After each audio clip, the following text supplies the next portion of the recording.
भगवान भोलेनाथ और माता पार्वती की कृपा सदैव आप पर बनी रहे। दोस्तों, अधिक मास का प्रदोष व्रत है आज 13 अगस्त 2023 यानी कि रविवार के दिन। और प्रदोष का व्रत जब रविवार के दिन होता है तो इसे रवि प्रदोष कहा जाता है। रवि प्रदोष का व्रत धारण करने से संतान प्राप्ति में आ रही बाधाएं दूर होती हैं। सरकारी नौकरी अगर आप पाना चाहते हैं, प्रयासरत हैं और बार बार प्रयास करने के बाद भी सफलता नहीं मिल रही है, तो आज यानी कि रवि प्रदोष के दिन भगवान सूर्य देव की और इसी के साथ भगवान शिव की आराधना कीजिए तो निश्चित ही आपकी सरकारी नौकरी में आ रही सभी बाधाएं दूर होती हैं। तो अगर आप प्रदोष का व्रत धारण करते हैं अत्यंत श्रेष्ठ है, नहीं करते हैं तो भी कोई बात नहीं। रवि प्रदोष के दिन प्रदोष काल में भगवान शिव और माता पार्वती की पूजा आराधना करनी चाहिए और सुबह सूर्योदय के समय सूर्यदेव को जल अर्पित करना चाहिए। इतना मात्र भी अगर आप कर लेते हैं तो आपको रवि प्रदोष का फल भी प्राप्त होता है और आपकी कामना भी पूर्ण होती है। दोस्तों, सबसे पहले बात करते हैं प्रदोष व्रत के शुभ मुहूर्त के बारे में।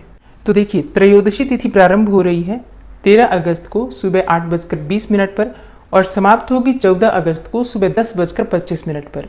तो प्रदोष काल का व्रत हम तभी करते हैं जब त्रयोदशी तिथि संध्या काल में व्याप्त होती है, प्रदोष काल में व्याप्त होती है। और जो भक्त व्रत धारण करते हैं प्रदोष का, उन्हें प्रातःकाल जल्दी उठना चाहिए। उठकर नित्य कर्मों से निवृत्त हो जाइए, फिर स्नान कर लीजिए। स्नान करके साफ स्वच्छ वस्त्र धारण कर लीजिए।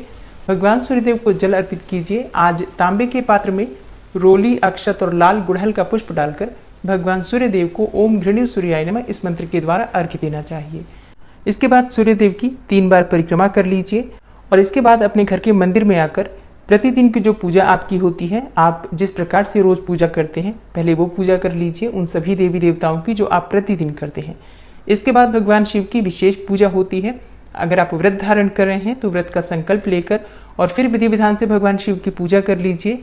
जो भक्त व्रत नहीं करते हैं वो भी भगवान शिव की पूजा विशेष रूप से अगर करना चाहते हैं तो संकल्प लेकर भी कर सकते हैं कि आज प्रदोष के दिन मैं आपकी विशेष पूजा आराधना करना चाहता हूं। अगर कोई मनोकामना है तो अपनी मनोकामना कह दीजिए। और अगर आप निष्काम भाव से भगवान शिव की पूजा आराधना करते हैं आज के दिन, तब तो अत्यंत ही श्रेष्ठ होगा। भगवान शिव की पूजा में सबसे पहले भगवान शिव का जलाभिषेक किया जाता है। पहले जल से अभिषेक कर लीजिए, फिर जो भी आपके पास द्रव्य हो, जैसे कि पंचामृत या फिर कच्चा दूध या फिर जिस चीज़ से भी आप भगवान शिव का अभिषेक करना चाहते हैं उस द्रव्य से अभिषेक कीजिए। फिर जल से अभिषेक करने के बाद उन्हें अक्षत, चंदन, भस्म इत्यादि सभी चीज़ें अर्पित कर दीजिए। और हाँ, एक चीज़ का ध्यान रखिए, जब आप अभिषेक कर लेते हैं उसके बाद सबसे पहले वस्त्र अर्पित करना चाहिए। अगर आपके पास वस्त्र ना हो तो आप कलावा रखिए, 2 कलावे के टुकड़े तोड़कर और भगवान शिव को अर्पित कर सकते हैं। और वस्त्र के बाद यज्ञोपवीत अर्पित करना चाहिए, मतलब जनेऊ।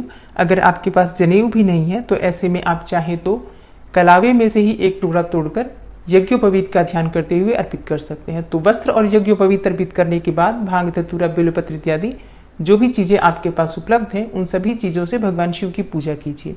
अच्छा, आज शिव और शक्ति दोनों की आराधना संयुक्त रूप से की जाती है, तो माता पार्वती की भी विशेष रूप से पूजा आराधना की जाती है। भगवान शिव को सफ़ेद पुष्प अर्पित कीजिए और माता पार्वती को लाल गुड़हल का पुष्प या फिर गुलाब का पुष्प अर्पित कीजिए। और हाँ, गणेश जी को दूर्वा अर्पित कीजिए।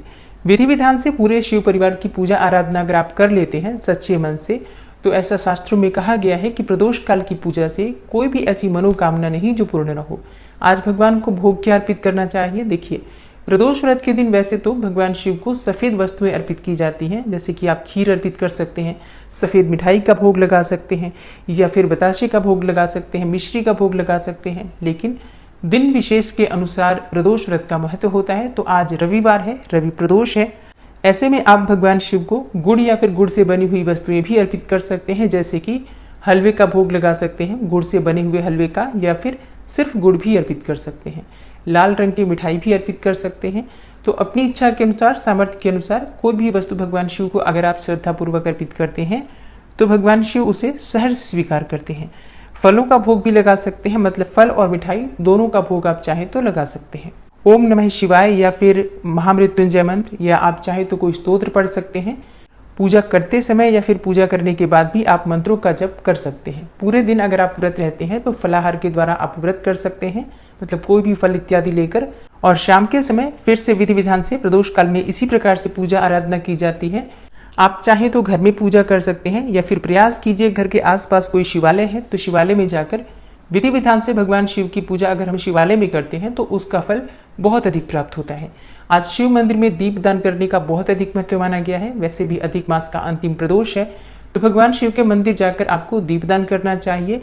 घर के आसपास बिल्व वृक्ष हो तो वहां पर भी आप दीपदान कर सकते हैं।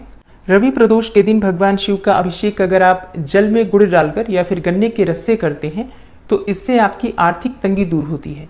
एक और कार्य आप कर सकते हैं, अगर आप कर्ज से बहुत अधिक परेशान हैं तो जल में लाल चंदन डालकर, एक लाल चंदन होता है, एक रोली होती है, दोनों अलग अलग होता है, इस बात का ध्यान रखिए।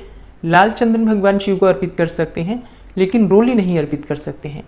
तो लाल चंदन जल में डालकर तांबे के पात्र में अगर आप भगवान शिव को अर्पित करते हैं तो इससे आपको कर्जों से मुक्ति मिलती है। और ऋण मुक्ति के लिए आज के दिन भगवान शिव के पास बैठकर ऋण मोचन मंगल स्तोत्र का पाठ आपको जरूर करना चाहिए।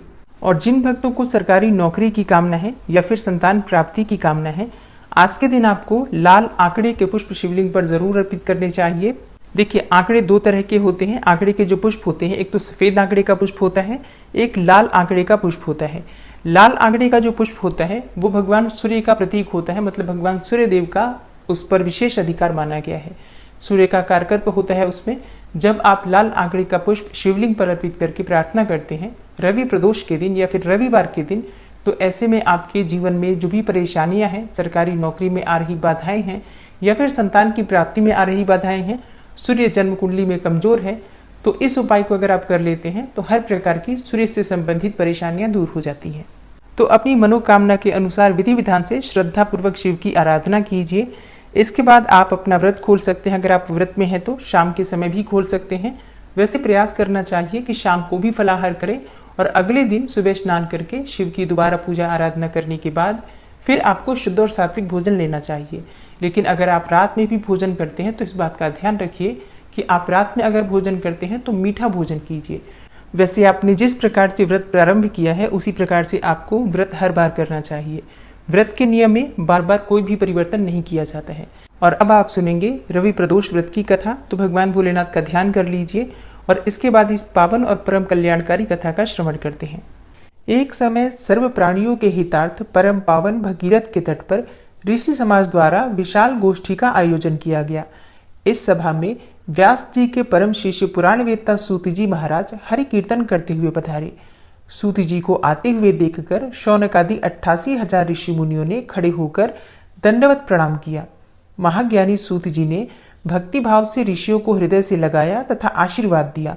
विद्वान ऋषिगण और सब शिष्य आसनों पर विराजमान हो गए। शौनक आदि ऋषि ने पूछा, हे पूज्यवर, हे महामते, कृपया यह बताने का कष्ट करें कि मंगलप्रद कष्ट निवारक प्रदोष का व्रत सबसे पहले किसने किया और उसे क्या फल प्राप्त हुआ। श्री सूत जी बोले, आप सभी शिव के परम भक्त हैं। आपकी भक्ति को देखकर मैं व्रती मनुष्यों की कथा कहता हूँ, ध्यान से सुनिए। एक समय की बात है, एक गांव में अति दीन ब्राह्मण निवास करता था। उसकी साध्वी पत्नी प्रदोष का व्रत किया करती थी। उसे एक ही पुत्र था और एक समय की बात है कि वह पुत्र गंगा स्नान करने के लिए गया। दुर्भाग्यवश मार्ग में चोरों ने उसे घेर लिया और वे कहने लगे कि हम तुम्हें मारेंगे नहीं, तुम अपने पिता के गुप्त धन के बारे में हमें बतला दो। बालक दीन भाव से कहने लगा कि बंधुओं, हम अत्यंत दुखी दीन हैं, हमारे पास धन कहाँ है। तब चोरों ने कहा कि तेरे इस पोटली में क्या बंधा है। बालक ने निसंकोच होकर कहा कि मेरी माँ ने मेरे लिए रोटियां दी हैं। यह सुनकर चोरों ने अपने साथियों से कहा कि साथियों, यह बहुत ही दीन दुखी मनुष्य है, अतः हम किसी और को ही लूटेंगे। इतना कहकर चोरों ने उस बालक को जाने दिया। बालक वहां से चलते हुए एक नगर में पहुंचा। नगर के पास एक बरगद का पेड़ था। वह बालक उसी बरगद के वृक्ष की छाया में सो गया। उसी समय उस नगर के सिपाही चोरों को खोजते हुए बरगद के वृक्ष के पास पहुंचे और बालक को चोर समझकर बंदी बनाकर राजा के पास ले गए। राजा ने उसे कारावास में बंद करने का आदेश दिया। ब्राह्मणी का लड़का जब घर नहीं लौटा तब उसे अपने पुत्र की बड़ी चिंता हुई। अगले दिन प्रदोष व्रत था। ब्राह्मणी ने प्रदोष व्रत किया और भगवान शंकर से मन ही मन अपने पुत्र की कुशलता के लिए प्रार्थना करने लगी। भगवान शंकर ने उस ब्राह्मणी की प्रार्थना स्वीकार कर ली और उसी रात भगवान शंकर ने उस राजा को स्वप्न में आदेश दिया कि वह बालक चोर नहीं है, उसे प्रातःकाल छोड़ दें, अन्यथा उसका सारा राज्य वैभव नष्ट हो जाएगा। प्रातःकाल राजा ने शिवजी की आज्ञा के अनुसार उस बालक को कारावास से मुक्त कर दिया। बालक ने राजा को अपनी सारी कहानी सुनाई। सारा वृतांत सुनकर राजा ने अपने सिपाहियों को उस बालक के घर भेजा और उसके माता पिता को राज दरबार में बुलाया। उसके माता पिता बहुत ही भयभीत थे। राजा ने उन्हें भयभीत देखकर कहा कि आप भयभीत न हो, आपका बालक बिल्कुल निर्दोष है। राजा ने ब्राह्मण को 5 गांव दान में दिए, जिससे कि वे सुखपूर्वक अपना जीवन व्यतीत कर सके। भगवान शिव की कृपा से ब्राह्मण परिवार आनंद से रहने लगा। अतः जो भी मनुष्य रवि प्रदोष का व्रत करता है वह सुखपूर्वक और निरोगी होकर अपना पूर्ण जीवन व्यतीत करता है। इसलिए आज का दिन बहुत महत्वपूर्ण है। व्रत करें या ना करें, भगवान शिव की आराधना जरूर करनी चाहिए।